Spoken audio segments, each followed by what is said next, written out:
Oscar Mbalkaïj, la qualité du son n'est pas très très bonne, mais est-ce que tu me reçois pour l'instant? Le président de la République, Félix Antoine Tshisekedi, depuis qu'il est arrivé à Washington, Oscar Mbal, est-ce que le président a eu d'autres activités? Est-ce qu'il y a des informations dans ce sens-là? Ou sinon, Giscard Kosema peut-il nous dire, est-ce que le président de la République a eu quelques échanges avec ses homologues ou d'autres personnalités du monde, soit américain ou de ceux qui sont venus à Washington dans le cadre de cet accord?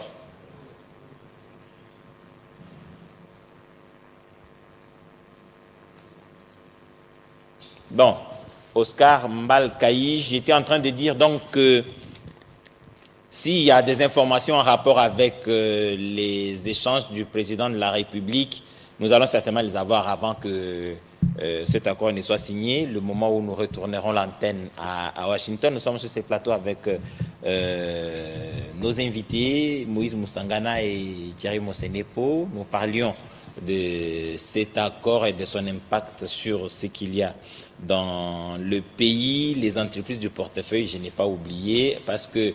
je croisais les doigts pour que vous puissiez oublier cette question. Justement, les entreprises du portefeuille ont la responsabilité de s'adapter à ce deal. Cela impose donc beaucoup d'efforts, d'adaptation en termes de ressources humaines, mais aussi en termes de ressources financières.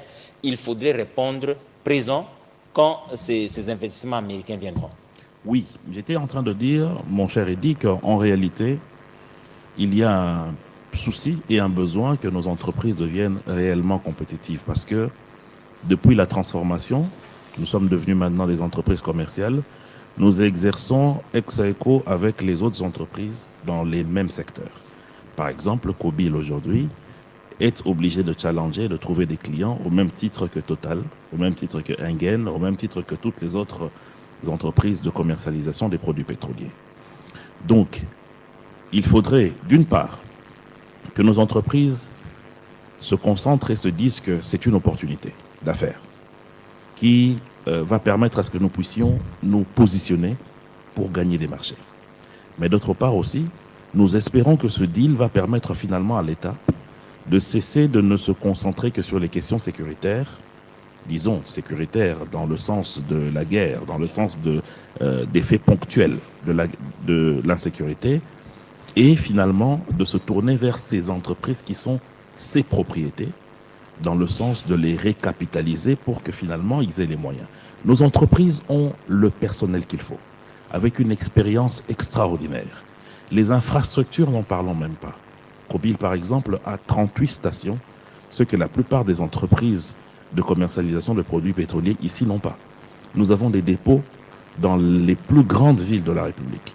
Au centre, au nord, au sud, nous avons des grands dépôts qui peuvent permettre à ce que réellement nous puissions être à la hauteur de ce que nous sommes en train de faire. Et c'est pratiquement la même chose avec la RTNC, par exemple, qui s'est déployée dans la plupart des chefs-lieux. Mais il faut que l'État puisse penser finalement à aider ces entreprises, non seulement par la récapitalisation, mais aussi et surtout en essayant de les désintéresser, parce que les plus grands créanciers de ces entreprises, c'est aussi l'État. Donc vous allez vous rendre compte que ça, c'est l'aspect de responsabilité du côté de l'État. Maintenant, du côté de nous-mêmes entreprises, oui, ce deal est une opportunité puisque la manne que cela va engranger est très importante. Donc nous devons petit à petit... Et si créer un site était aussi simple que de le décrire? Avec Wix, c'est déjà une réalité. On commence par les thèmes de couleurs. Entreprises, je crois on avait voté cette loi pour faciliter, permettre aux entreprises congolaises de devenir plus compétitives, je crois que c'est la 2008 si je ne me trompe pas, pour qu'elles soient davantage compétitives, mais malheureusement, les années sont passées, la compétitivité des entreprises n'est toujours pas au rendez-vous. Est-ce que vous ne trouvez pas qu'à l'arrivée des différentes entreprises étrangères, il y a la possibilité justement que l'État perde la main sur ces entreprises publiques s'il y a de nouveaux capitaux, comme ces entreprises ont besoin de capitaux et qu'il y a la possibilité d'avoir de nouveaux associés, de voir ce deal faire échapper à l'État le contrôle de ces entreprises publiques. Mais je crois que ces entreprises publiques ont des statuts. Donc avant accepter même de nouveaux associés, je crois qu'il y a des procédures à suivre. Donc si dans le statut de ces entreprises, il est prévu pareille éventualité, je crois qu'il n'y a pas lieu de craindre. Mais il faut dire que nos entreprises publiques ont un problème. Ça, c'est un fait.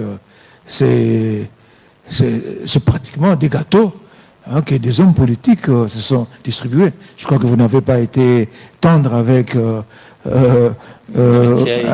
Thierry Monsenempo sur la question.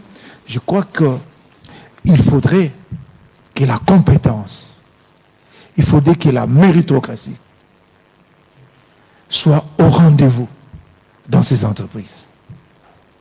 Parce qu'on a connu des grandes entreprises ici, dans ce pays. Quand vous prenez par exemple l'ancien Air Zahir, c'était une entreprise, c'était presque la première entreprise aérienne du continent. Il a eu une flotte terrible dans ce pays. On a eu de DC-10, on a eu même à un moment de Jumbo 747, on a eu de Boeing 747, on avait peut-être plus de 30 appareils. Mais c'est la gestion de ces entreprises qui a fait que beaucoup ont disparu. Mais pourquoi ces entreprises-là ont disparu? Parce que l'État lui-même propriétaire n'y a pas mis du sérieux. Je crois que c'est une occasion parce que nous devons compétir. Nous devons challenger pour emprunter les termes à Thierry. Nous devons challenger. Pour cela, je crois que nous devons changer notre manière de faire. Et je pense qu'il faudrait que la politique quitte de plus en plus ces entreprises. Parce qu'il y a quand même des entreprises de l'État aussi ailleurs, comme en France. Il y a des entreprises de l'État, mais qui, économiquement, financièrement, sont stables, sont prospères. Pourquoi? Parce qu'on y a mis tout ce que je venais de citer ici. Donc, il faudrait qu'on apprenne à faire des réformes qu'il faut. Il faut arriver à mettre l'homme qu'il faut à la place qu'il faut. Il faut introduire la sanction. Parce que le manque de sanctions nous a amené à beaucoup de catastrophes que nous connaissons aujourd'hui.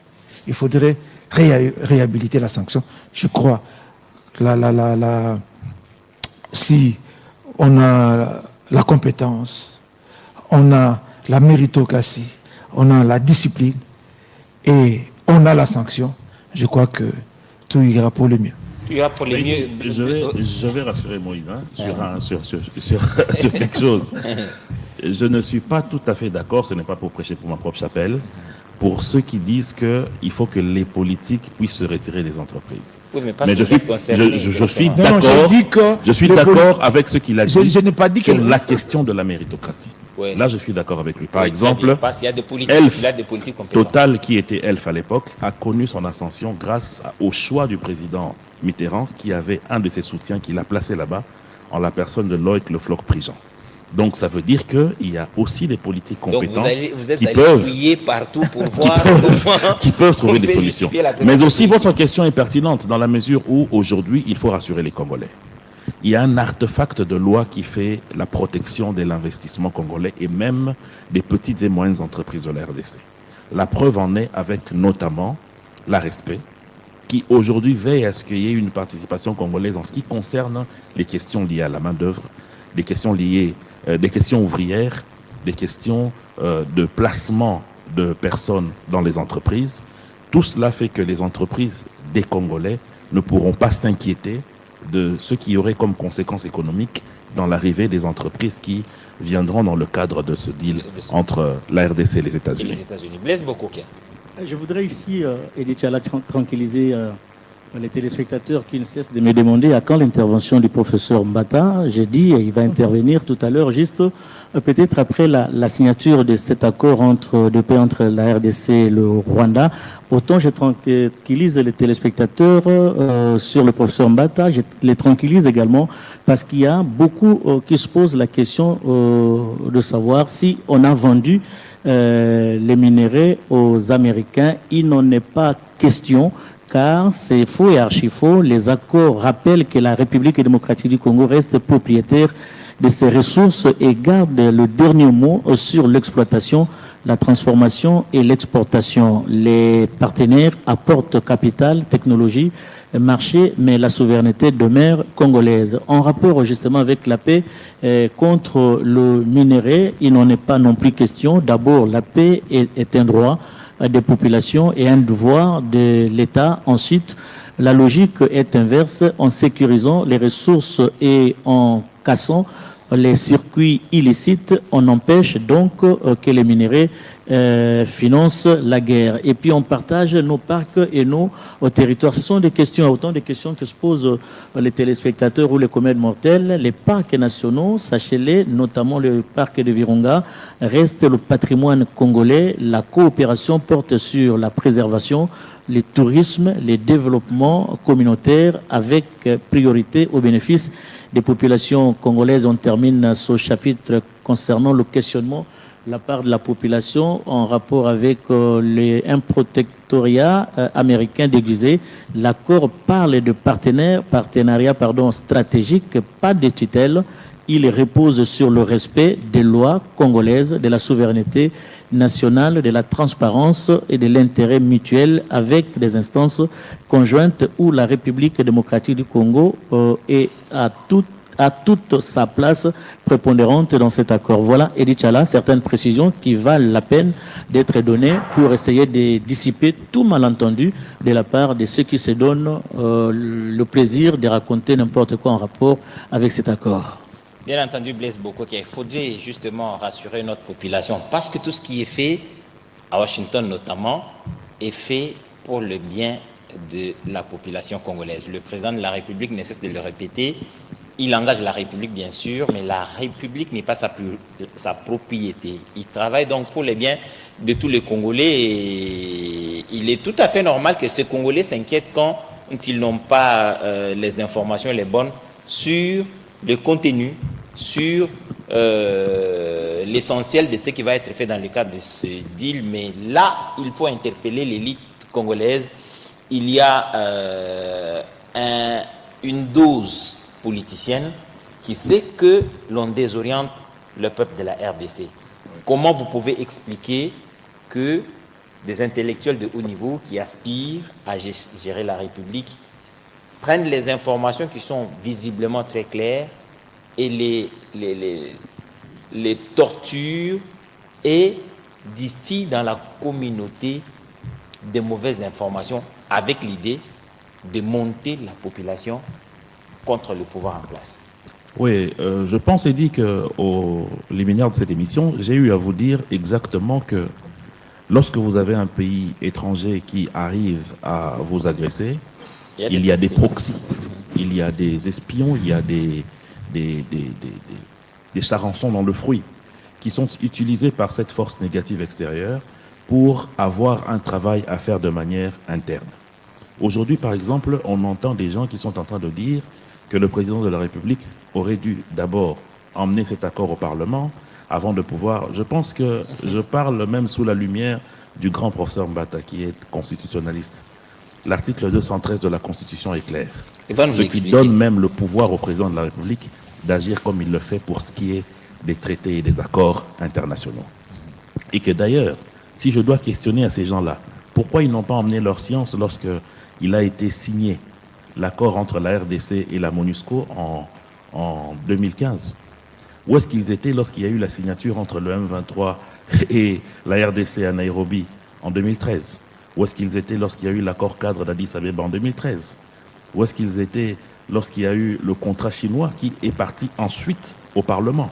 Donc tous ces savants qui ne viennent naître que lorsqu'il faut aller à l'encontre de ce que veut le peuple par la vision du président de la République sont des ennemis de la nation. Il ne faut pas les appeler autrement. Et ce qui est encore important à relever aujourd'hui, c'est que cet accord est tellement structuré que c'est en train de couper l'herbe sous les pieds à Kagame, à telle enseigne que, aujourd'hui, au moment où je vous parle, depuis le territoire rwandais, l'armée, les RDF ont bombardé notre territoire. Cette information qui est confirmée est aujourd'hui en train de démontrer réellement que ce régime sanguinaire de Kigali est aux abois. Et que donc, ceux qui aujourd'hui sont comme proxy de ce pouvoir négatif ici dans notre pays sont justement ceux et celles qui sont en train de vouloir désorienter la population par rapport à un élément important, qui est la paix, qui est la sécurité. Parce que nous avons une population résiliente. Cette population qui sait se lever tôt et se battre n'a besoin que de la paix pour aller de l'avant. Nous avons besoin de la paix pour aller de l'avant. Washington, ça s'apprête. On va voir d'un moment à l'autre quand on nous fera signe. Juste une question à M. Thierry. Oui, vas-y. Pourquoi l'accord de paix entre la RDC et le Rwanda et le deal entre la RDC et les États-Unis font peur à une certaine opposition congolaise? Très bien, Blaise. Vous savez, il y a ce qu'on appelle des pêcheurs en eau trouble. C'est-à-dire des personnes qui n'ont pas de légitimité populaire, mais qui, à chaque fois, utilisent les événements politiques pour se retrouver dans les institutions de la République. Donc, le besoin de ces personnes, c'est d'avoir des cycles de guerre, des cycles de déstabilisation en République démocratique du Congo pour qu'ils puissent se positionner. Ce qui explique même que bon nombre d'entre ces personnes ont évité les élections qu'il y a eu en 2023. Parce que c'est des personnes qui sont habituées non seulement à chercher à manipuler les urnes pour ne pas recourir réellement à la légitimité que le peuple peut leur donner. Donc, ce deal est en train de taire une engeance qui a eu à évoluer pendant 30 ans sur le plan externe, mais aussi sur le plan interne. Du moment que le Rwanda est asséché, parce qu'aujourd'hui les minerais de la RDC seront tracés et vont servir réellement pour le développement de notre pays. Il y aura traçabilité. Il y aura une déstabilisation au Rwanda, il faut être sûr. Il y aura une stabilité chez nous. Et donc, les pêcheurs en eau trouble n'auront plus de répondants. Parce que c'est des personnes qui ne sont là que pour exister via des salons politiques, via des conciliabules, et non vers des institutions fortes qui sont bien installées pour le développement du pays. Oui, je voudrais juste ajouter une petite chose à ce que Thierry vient de dire. Il y a une peur. Alors une peur immense qui habite tous ces affabulateurs. Pourquoi? Parce que la réussite de ces accords, ça va conforter le président de la République qui est en place. Effectivement. Voilà. Donc ça va diminuer les ambitions ou les velléités que les autres ont en perspective de 2028. Voilà ce que je peux dire. C'est ce qu'il faut ajouter justement, mais je me pose une question. Chaque fois qu'il y a ce genre de deal, chaque fois qu'il y a ce genre d'accord, on parle plus des politiques, on parle de la population, mais on fait très rarement cas au secteur privé et le monde des affaires. Le monde des affaires pourrait bien profiter de ce deal pour devenir aussi de très grandes entreprises. Oui. Je vais parler du secteur touristique, par exemple. Vous avez à Goma l'hôtel Serena, qui est une marque kenyane, mais qui est apportée par un citoyen congolais. En République démocratique du Congo, est-ce que notre secteur privé, nos hommes d'affaires, ne peuvent pas profiter de ce deal pour avoir des entreprises de la taille de ces hôteliers.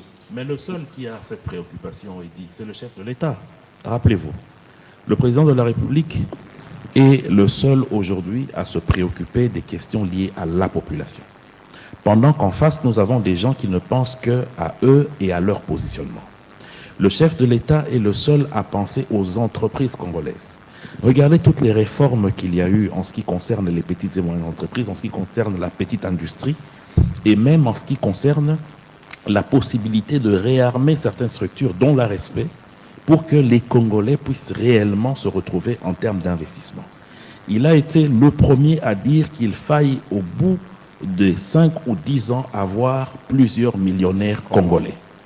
Et cela a même été matérialisé parce que c'est sous le président Félix Tshisekedi que finalement on a toute une agence qui s'occupe de la question des financements des petites et moyennes entreprises, de la question des financements des microfinances et des sociétés d'épargne. C'est pour permettre à ce que les Congolais puissent avoir accès à des crédits en dehors des banques commerciales. Mais il n'y a que le chef de l'État qui pense à ça. Est-ce que vous avez vu un de ses opposants, ou même de ceux qui d'osent parler de sauver le Congo, parler même une seule minute de ces pauvres citoyens que vous venez de citer ici? Et d'ailleurs, leurs collègues, pour ne pas dire leurs actionnaires ou leurs camarades, sont en train de déstructurer les petites et moyennes entreprises dans la partie est de notre pays. Vous avez vu comment la structure Heineken a dû laisser sa brasserie parce qu'il y avait un pillage systématique. La plupart des hommes d'affaires qui étaient bien installés à Goma et à Bukavu ont vu leurs biens traverser pour Kigali, en termes de véhicules, en termes de biens qui servaient leurs entreprises. Donc on a un pillage systématique. Et le souci du peuple, le souci de cet entrepreneur congolais-là, on ne trouve pas ça dans le chef de nos opposants. Ils n'en parlent même pas. Tout ce qu'ils peuvent dire, toute l'énergie qu'ils ont, c'est de venir dire qu'il faille qu'ils se retrouvent, qu'ils font un dialogue. Un dialogue pourquoi? Pas pour la paix. Parce que d'ailleurs, le chef de l'État leur a donné un devoir très simple. Pour parler, condamner le Rwanda. Mais vous avez vu comment d'autres ont eu des difficultés pour ne fût-ce que citer Kagame en mal. C'est pour vous dire en réalité que nous avons un ennemi extérieur, mais aussi intérieur. Nous avons un ennemi extérieur et un ennemi intérieur. Thierry Mossenepo le confirme, il l'argumente. Mais pour rassurer à notre peuple que la radio-télévision nationale congolaise fait exactement ce qu'elle doit faire, je vous rappelle que on a des informations, et ça a été dit sur ces antennes de la radio-télévision nationale congolaise par la société civile du Nord et du Sud Kivu, que nous avons reçu à plusieurs reprises ici, confirmer que la filière brassicole, par exemple, a été carrément monopolisée par la femme de Sultani Makenga. Seule elle peut aller acheter la bière et puis venir vendre au Rwanda, venir vendre en République démocratique du Congo, et qu'aucun Congolais ne peut se payer le luxe d'aller acheter cette bière et venir vendre. Et c'est le cas dans le Sud Kivu avec la filière cimenterie. Le ciment n'est acheté que par cette même personne. Et vous pensez, il dit que des personnes pareilles peuvent aujourd'hui prétendre parler des Congolais? Oui, oui, ils veulent libérer. Ils ont dit ils veulent libérer les Congolais de leurs biens. Voilà, Moïse Moussangala, on a parlé de politique, ça c'est sûr, on le dit depuis tout ce temps. Il faudrait que le secteur privé de la RDC profite de ce deal. Il faudrait que la FEC prenne ces opportunités. Mais apparemment, dans la délégation, nous n'avons pas toute la délégation qui est à Washington. Oscar Mbalkaïj nous a dit, non plutôt Giscard Kosema, qui est dans la salle des signatures, nous a dit que le président s'est fait accompagner de 25 personnalités. Je n'ai pas cru entendre parler des hommes d'affaires congolais, alors que pour ce deal, il fallait quand même penser à la représentation de la FEC. Oui, en principe, je crois que je l'ai dit tout au début, que ces deals, en réalité, ce sont les entreprises américaines qui vont travailler avec les entreprises congolaises, privées comme publiques. Donc, il faut avoir de l'ambition. On ne va pas aller prendre un homme d'affaires qui est assis bonnement chez lui. C'est pas moi en train de suivre Novelas pour lui dire que voilà. Il y a des opportunités. Parce que voilà, il y a des opportunités et comme ça. Non, il faut avoir des ambitions. Et aujourd'hui même, les affaires, c'est quoi? C'est l'intelligence. Elon Musk et comme ça, bien sûr, il est milliardaire. Mais c'est d'abord, ces milliards sont le produit de son intelligence. Donc, il crée des idées qui génèrent de l'argent. Donc, nous devons changer la perception des affaires aujourd'hui. Donc, on doit amener l'intelligence dans les affaires. Je crois que il faut aussi beaucoup de sensibilisation.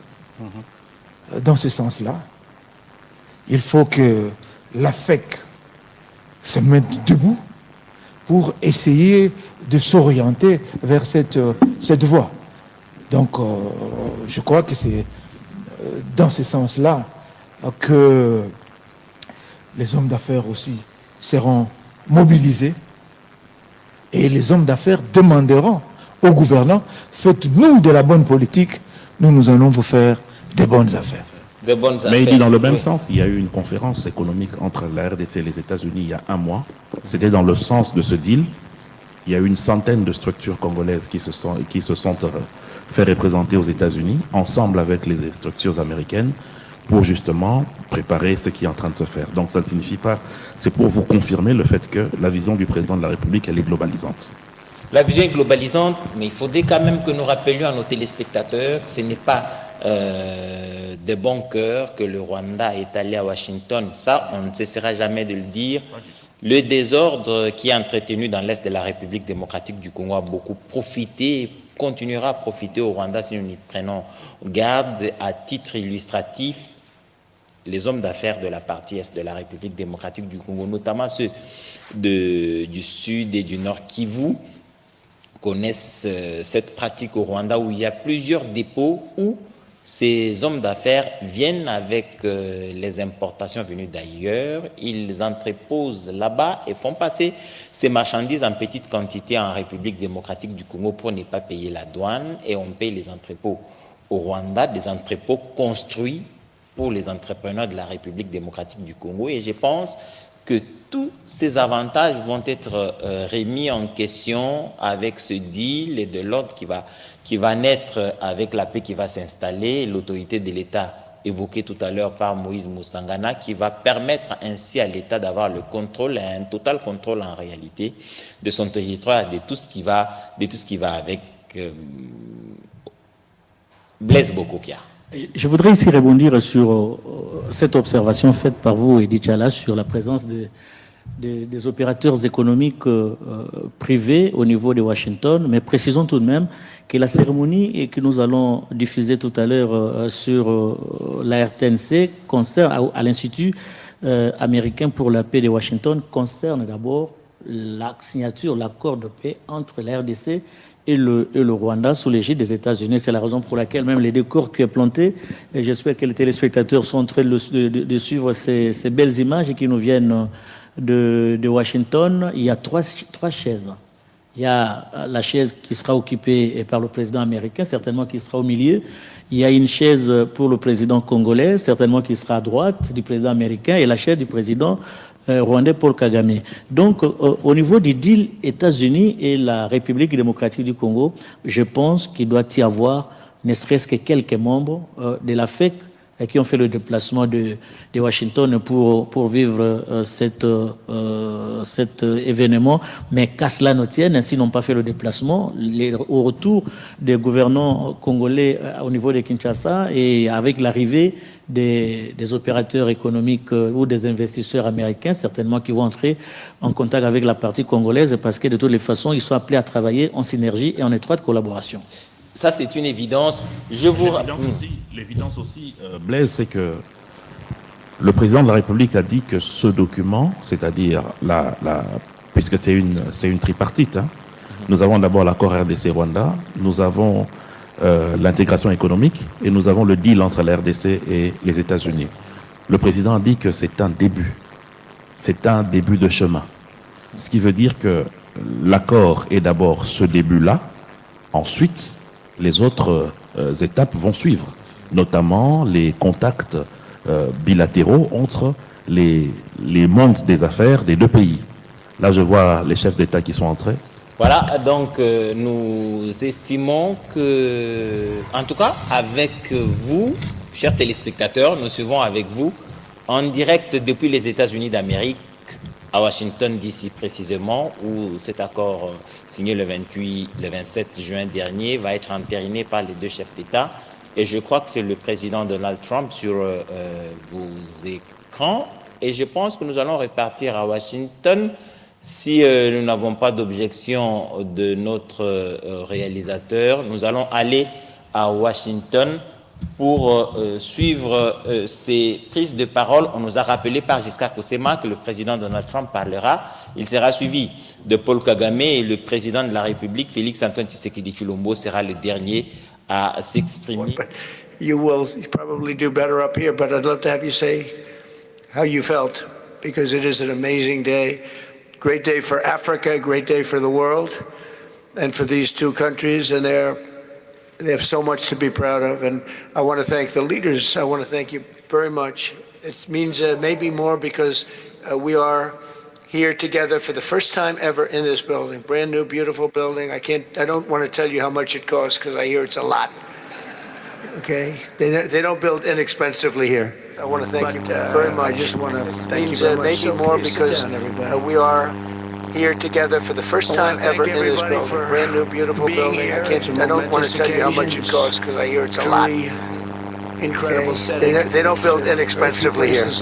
But I just want to thank you very much. So please sit down, everybody. Celebrate the birth of the Prince of Peace. I want to thank everybody for being here. It's a momentous occasion. To sign a historic agreement that will end one of the longest running conflicts anywhere in the world, with far more than 10 million people killed. Today we commit to stopping decades of violence and bloodshed and to begin a new era of harmony and cooperation between the Democratic Republic of the Congo and Rwanda. I want to thank the two courageous leaders. They are courageous leaders. They really are courageous leaders, great people. President Tshisekedi of the Democratic Republic of the Congo and President Kagame of Rwanda. They are amazing people, and they had stories to tell me that were incredible. Really fascinating in so many different ways. Sad and beautiful, both sad and beautiful, and today makes them beautiful. I've just held really fantastic meetings with both men and representatives of other countries where we discussed the importance of upholding this new agreement. Very detailed, powerful agreement. I also want to thank several foreign guests and dignitaries in attendance to celebrate this magnificent event, including the President of Angola. Please, would you stand? And so great to see you. Thank you. The President of Burundi. Thank you very much. Great to see you again. The President of Kenya. We have the Olympics here. You know, they do very well in the Olympics, those runners. I don't know what the heck you do with those runners, but they are very good. I've been watching them for a long time. So we have the Olympics coming to the United States. You know that. Thank you very much. And you'll come as our guest. Thank you. And the President of the Council of Ministers of Togo. Thank you. Thank you very much. The Vice President of Uganda. Thank you. It's such a beautiful color. Like all these guys are wearing these dark suits. You just stand out for a lot of reasons. You're beautiful. The Foreign Ministers of Qatar. Thank you. Thank you very much. Say hello to my friend, a great man. and the United Arab Emirates. Thank you. Thank you. My regards, right? And the chairman of the African Union Commission, who's done a fantastic job, and thank you for all your help. We appreciate all your help. Special group of people. A very special thanks as well to Secretary of State Marco Rubio. Marco, please stand. Thank you. And thank you for putting a certain name on that building. I said, boy, that is beautiful. That blew up last night. They said, that's a great honor. It really is. On this building, it's a great honor. Thank you very much. I assume you had a lot to do with that. Just a little bit, yeah. Thank you. Appreciate it. And Senior Advisor for Africa, Masad Boulos, who's been fantastic. Thank you, Masad.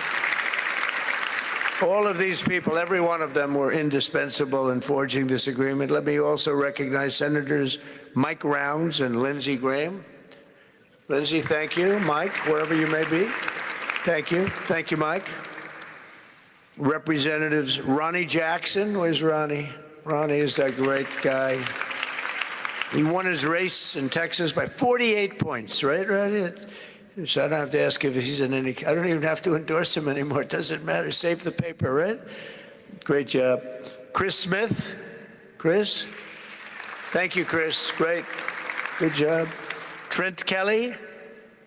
Trent? Thank you very much. Thank you. And the acting president of the Institute for Peace, Darren Beatty. Thank you, Darren, very much.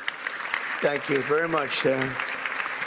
For more than 30 years, one of the worst conflicts on earth has been raging in eastern Congo. Millions and millions of people have been tragically killed, went on forever, and countless more have been displaced from their homes. Families have been destroyed. It's been a disaster. Many administrations have tried, but probably not too hard, knowing who preceded me. But they tried. It says they've tried.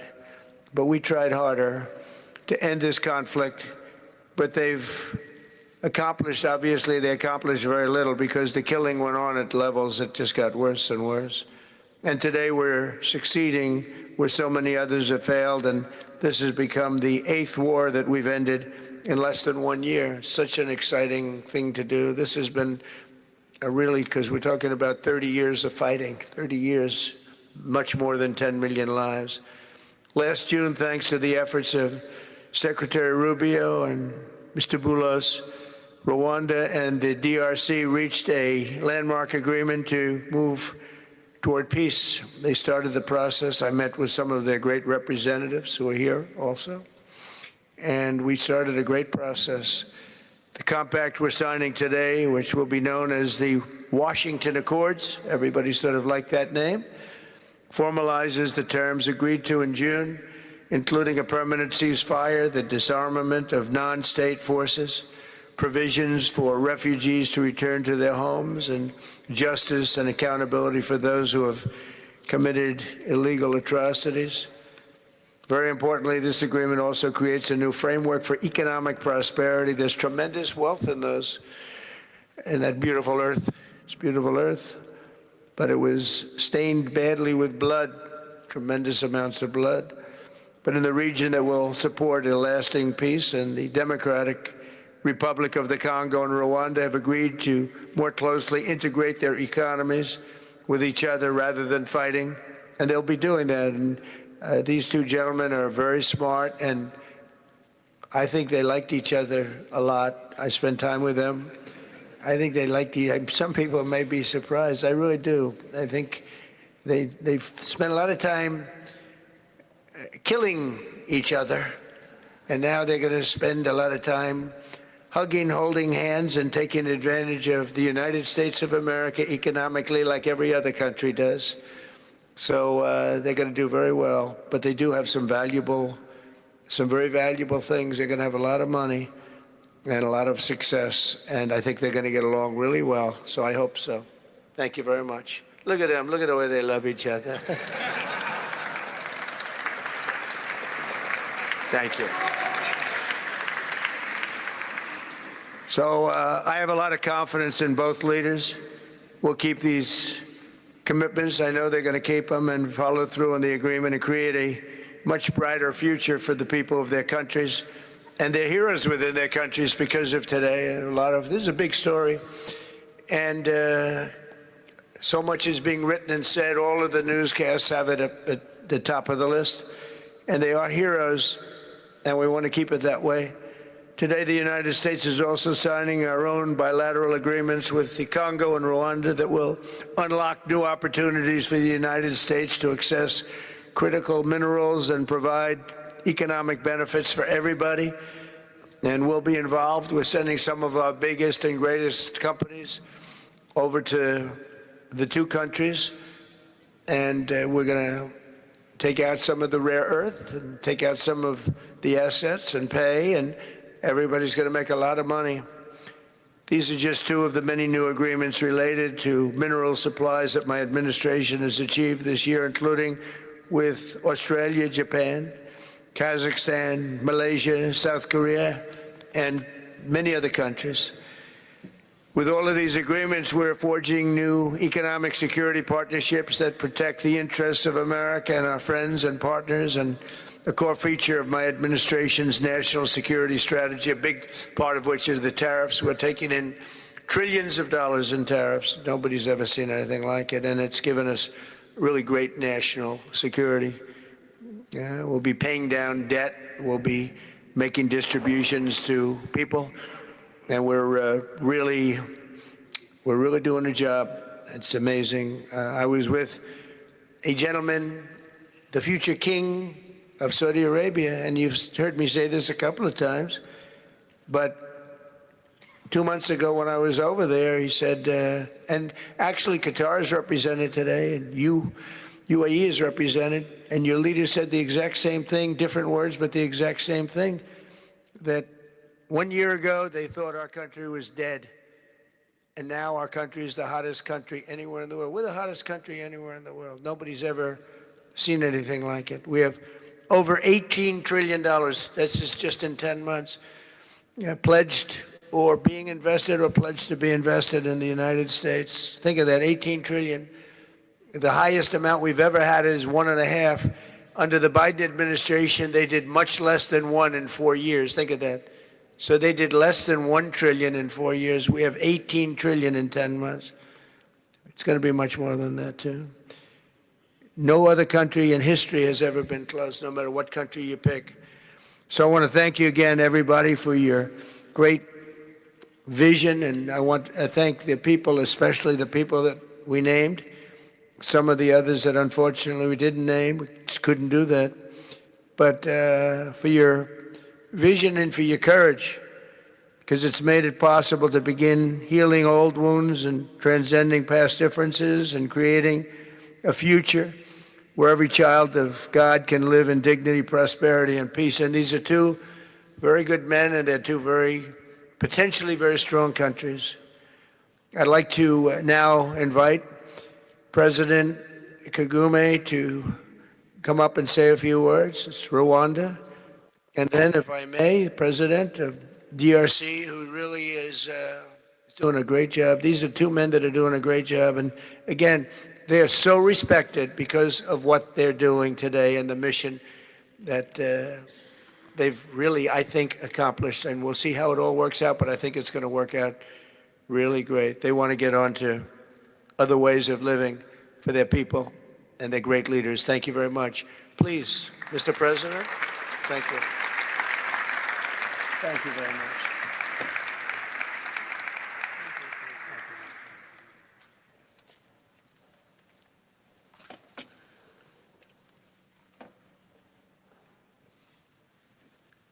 Excellency Donald Trump, President of the United States of America, Excellencies, heads of state and government and former heads of state, distinguished ladies and gentlemen, I want to begin with some words of thanks. First, to my fellow heads of state and government from Africa, your presence here confirms that these efforts enjoy the broad support necessary to succeed. I also thank Minister of State Kulaifi, representing His Highness Sheikh Tamim bin Hamad of Qatar. The role of Qatar has been absolutely central in getting us to this point. But of course, the biggest vote of thanks goes to President Donald Trump. No one was asking President Trump to take up this task. Our region is far from the headlines. But when the President saw the opportunity to contribute to peace, he immediately took it. This conflict has lasted for 30 years. We have seen countless mediations and efforts, but none has succeeded in resolving the underlying issues.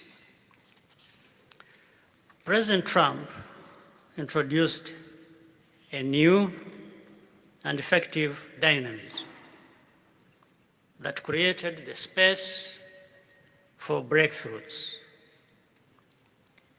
His approach is even-handed, never taking sides.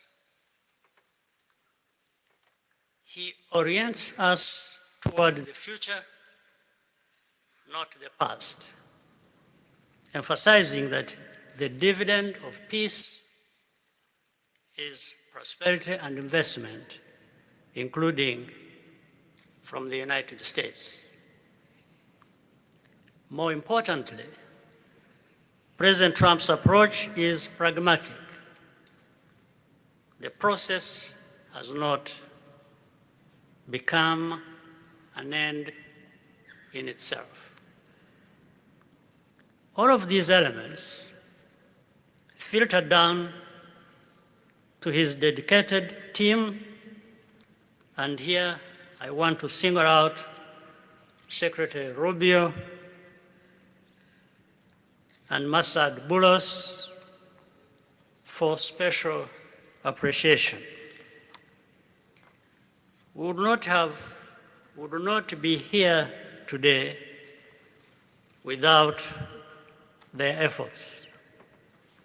And as a result, we have the clearest and most viable path forward that we have ever had. These accords provide everything needed to end this conflict once and for all.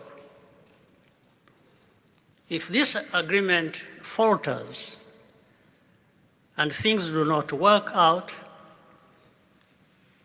as they are supposed to, the responsibility will not lie with President Trump,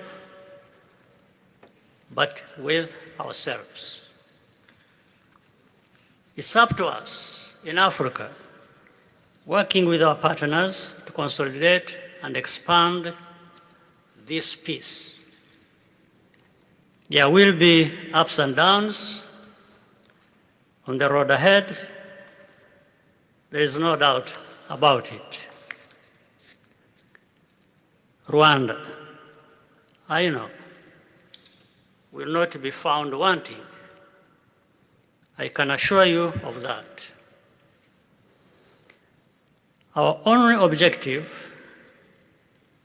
is and has always been for our country to be safe and secure after having endured so much tragedy.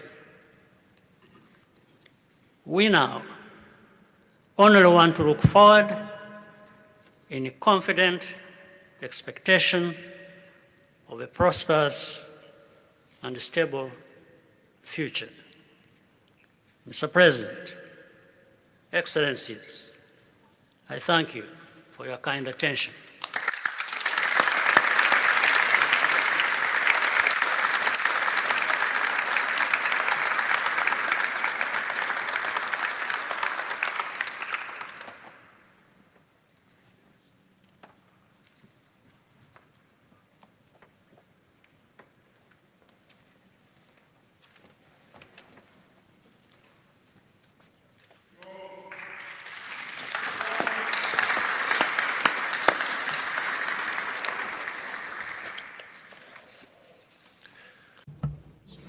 Mr.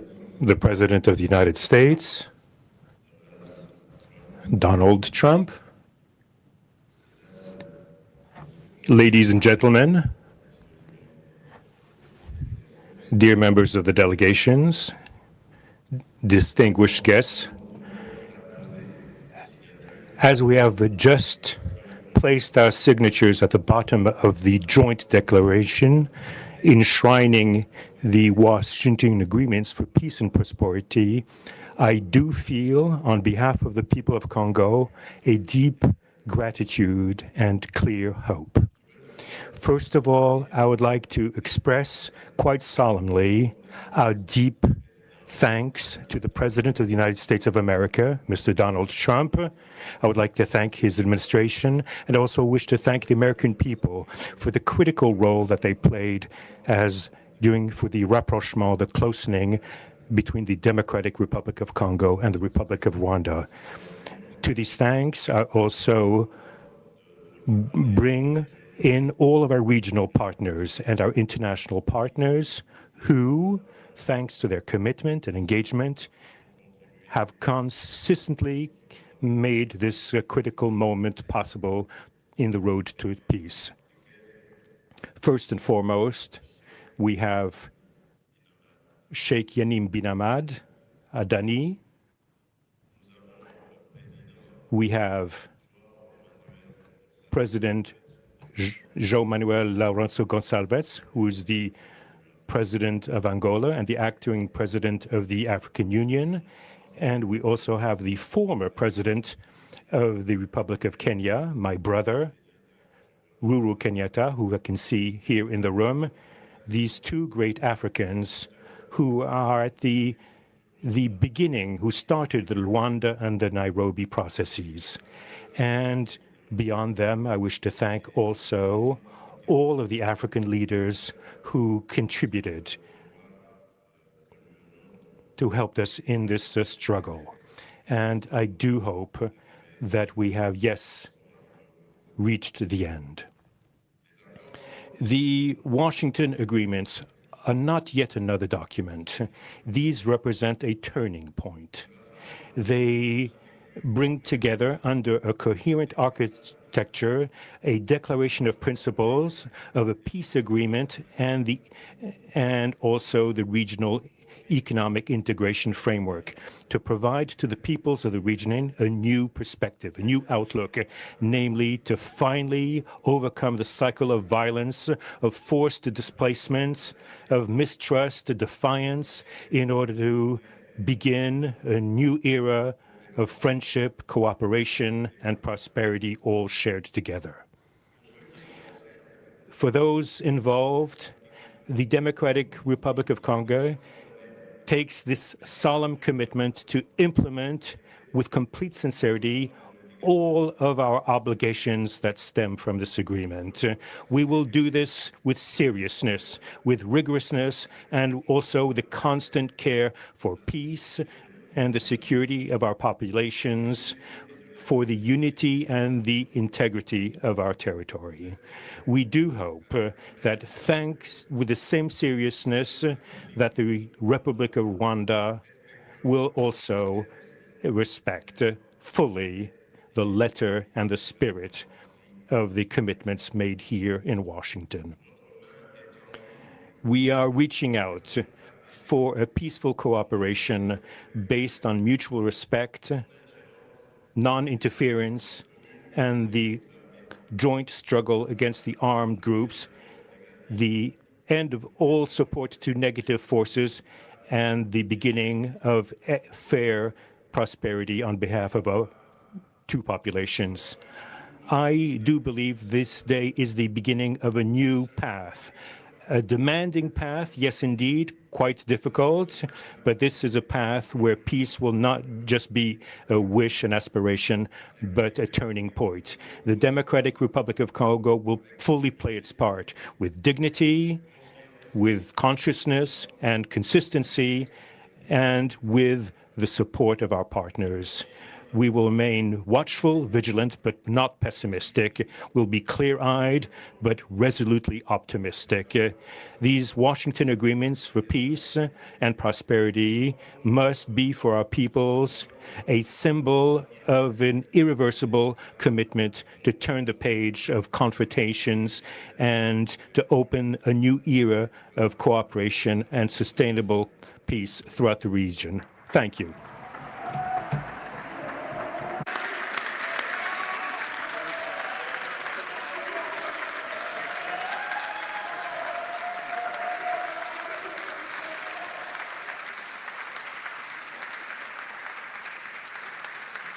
So, if I might, my four new friends, a couple of cases not that new. Could you come up, please? Do you mind? Please.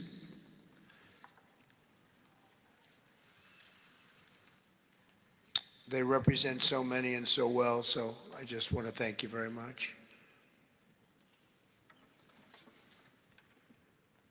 Good.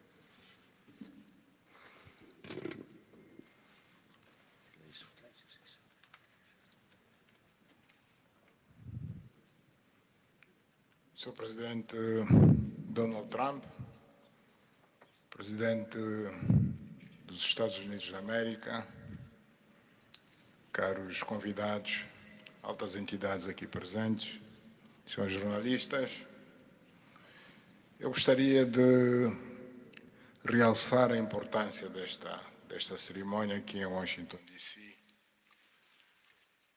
que vai finalmente pôr fim a um conflito que, como já foi dito, dura mais de 3 décadas. Não são exatamente 30 anos, mais do que 3 décadas. Um conflito entre irmãos, países vizinhos e irmãos, que deviam se dar bem, mas que, por razões de diversa ordem, têm vindo a se degladiar ao longo dos anos, com pesadas consequências, quer para as populações de ambos os países, como também para as respectivas economias. A região dos Grandes Lagos é uma região das mais ricas do mundo, não apenas da África. É enormemente rica em recursos hídricos, terras aráveis, florestas, recursos minerais que estão no subsolo, mas, sobretudo, rico nas suas pessoas, com um potencial muito grande para desenvolver aquela região de África que pode catapultar o desenvolvimento de outras regiões igualmente do nosso continente. O mundo atravessa hoje uma crise energética e alimentar. Nós fomos a dizer que a África, e em particular essa região dos Grandes Lagos, tem o potencial, não digo de resolver, mas de contribuir consideravelmente para a resolução destas duas grandes crises, quer alimentar, quer a energética, não apenas para o nosso continente, mas para o mundo. A grande barragem do Inga, adormecida há bastantes anos, pode contribuir enormemente para a eletrificação do continente e, consequentemente, para a sua industrialização. Em termos de agricultura, o facto de ter terras aráveis, um índice de chuvas bastante regular e abundante, pode-se desenvolver a agricultura naquelas regiões para alimentar o continente. E nada disso tem sido possível fazer-se ao longo de décadas, devido a este conflito que não tem sentido e que, finalmente e felizmente, parece que terá o seu fim hoje aqui em Washington, D.C. Nós procuramos fazer a nossa parte, e quando digo nós, estou-me a referir a Angola, ao Quênia e outros países também africanos. Procuramos fazer o melhor para chegarmos a este momento. Infelizmente não foi possível, mas nós só temos que agradecer ao presidente Trump por ter dado continuidade ao trabalho que nós realizamos e ter conseguido alcançar esse desfecho do qual todos nós sairemos a ganhar. Portanto, mais uma vez, o presidente Trump fez a parte que lhe compete e nós esperamos e acreditamos que é o que vai acontecer, que as duas partes, ou seja, as autoridades da República Democrática do Congo e da República do Ruanda também farão a sua parte para a implementação com êxito deste acordo. Uma coisa é assinar um acordo, outra coisa que é mais difícil, mas é possível, desde que haja vontade política, assinamos. Parabéns a todos. Muito obrigado. Your Excellency, the U.S. President, President Trump, dear guests, and dear dignitaries present here and press members. I would like to highlight the importance of this ceremony taking place in Washington, D.C., because this has come to put an end to a war that has been there for more than 3 decades, because it's not just exactly 3 decades, but it's more than 30 years. And this is a conflict that has been there between two neighboring countries, which have been fighting for many years with consequences on the peoples, countries, economies, and so forth. And these consequences also were felt in the Great Lakes region, which is a very rich region in Africa, rich in terms of water resources, arable lands and forests, and as well as mineral resources, which are important for the development of our region. So it's important that we've reached to this point where the agreement is going to be, has been signed, a peace deal, which will benefit immensely the whole region and will unleash the opportunities for the development of our continent, and as well as to helping the whole world in terms of fighting against the food crisis and energy crisis which the whole world is going through now. We believe that the Great Lakes region will have to play a great role in providing resources to the international community. And of course, solving this conflict will also help solve other crises, not only in the continent as we know, but worldwide. For example, the Great Inga Hydro project in Congo is important. It can help to electrify the continent and consequently help in terms of developing agriculture and providing agriculture, arable lands, and abundant resources that we have that can be used. We know that Africa possesses a lot of other resources such as rainfalls, which are important for agriculture. So nothing has nothing would just justify this war, but eventually the most important thing that it has come to war. We sought as Africans to do our part. When I say Africans, I mention countries such as Angola, Kenya, and other African countries, but unfortunately we couldn't make it. But we now want to thank President Donald Trump for having helped to reach this important milestone. We believe, once again, we have to thank him for what he has done, and what comes next now is to appeal to the two parties, that is the Democratic Republic of the Congo and the Republic of Rwanda, to implement successfully this agreement for the benefit of their countries, their people, and including our continent of Africa. Thank you very much. Good job.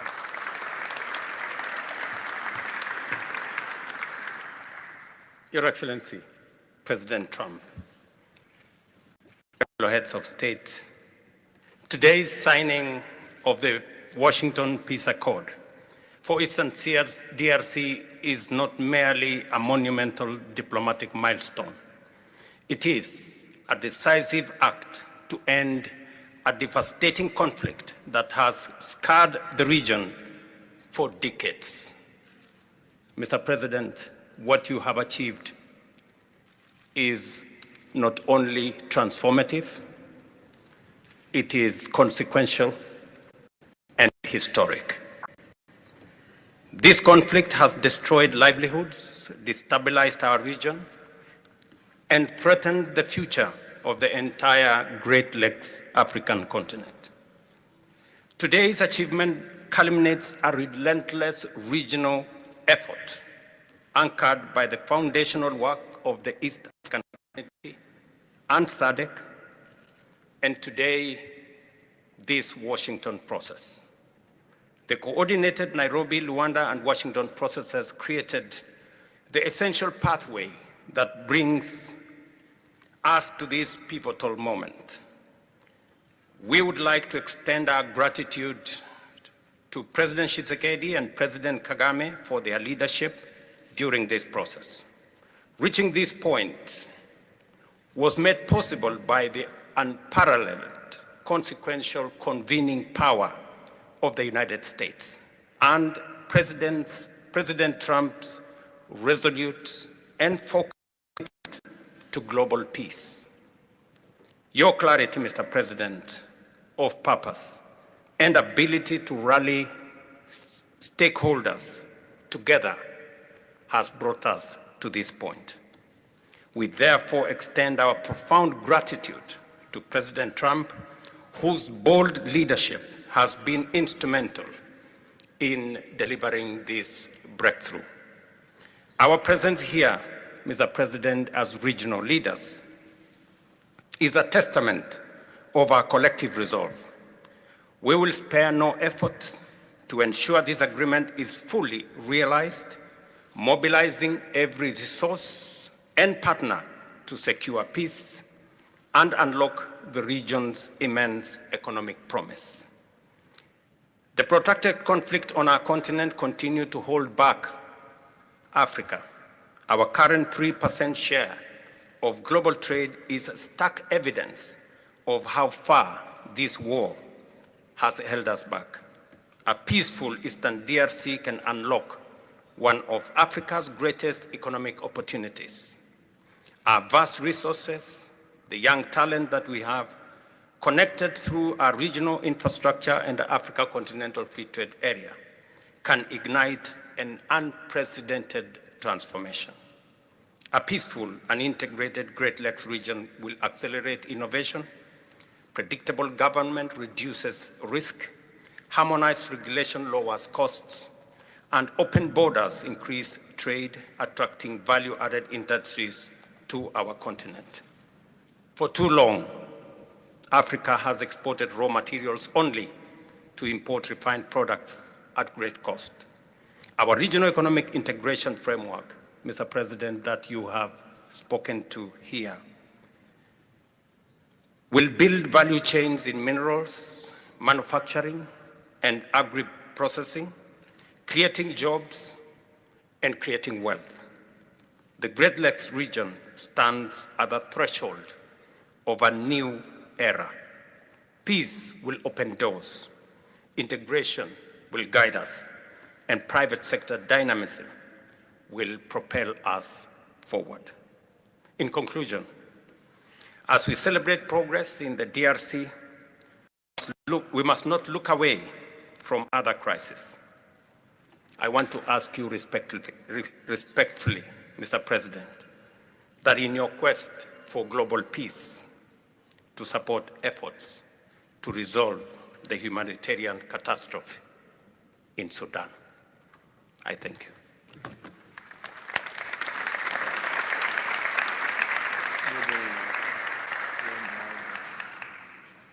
Excellence, le chef d'État et de gouvernement ici présent. Heads of state and government, Dear delegations, it is with great joy that I speak today before you in order.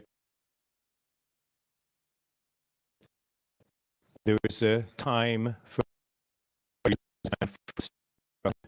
and there's a time for despair and there's a time for hope. We are experiencing we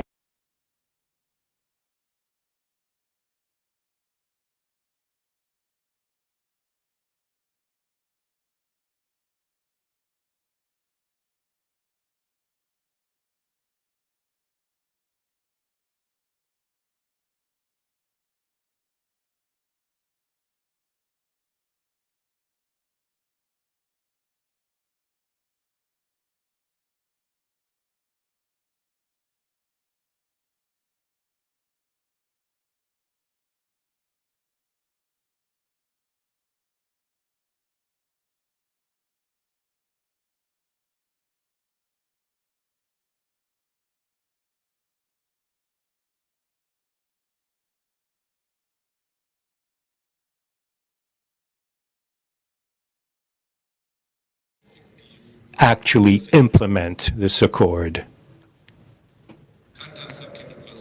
As far as we are concerned, this agreement on regional economic integration, well, Burundi and the DRC already represent an economic community of the countries of the Great Lakes region.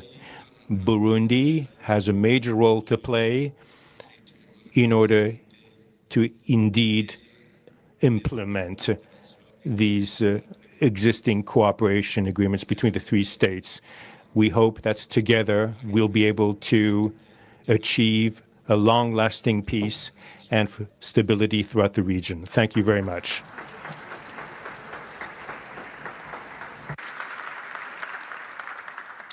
Thank you very much. And I just want to introduce a friend of mine who I just noticed in the audience. He's in charge of a very small sport called here soccer, over there football. So nobody knows really what to call it. Johnny, thank you very much. The head of FIFA is here.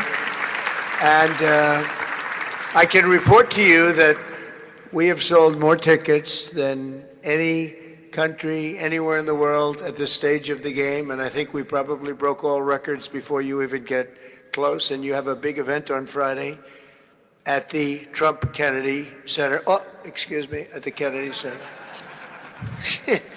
Pardon me, such a terrible mistake, Marco. At the Kennedy Center, and I look forward to seeing you there. But I want to congratulate you. No, it's really taken the world by storm. You've never done anything like what's happening in terms of ticket sales. I make a lot of enemies telling people, I'm sorry, I can't get you tickets. I just can't do it. But congratulations, you've done a fantastic job. A great leader in sports and a great gentleman. Thank you very much, Johnny. Thank you. And now we're going to sign a very important agreement. Thank you.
Go ahead.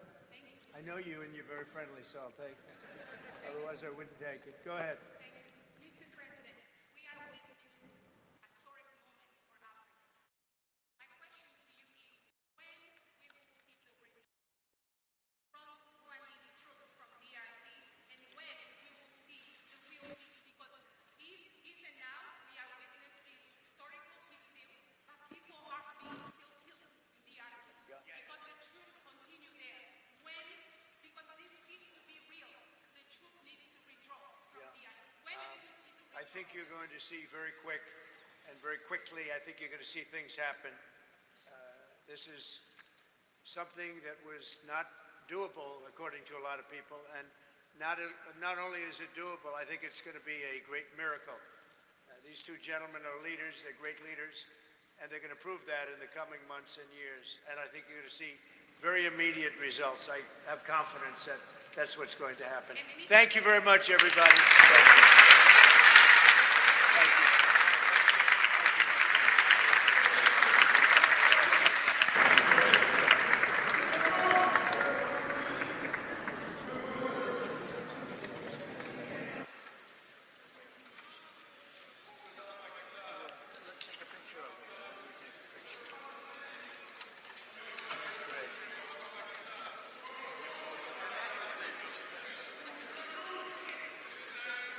That's a big deal. They like it. People like it.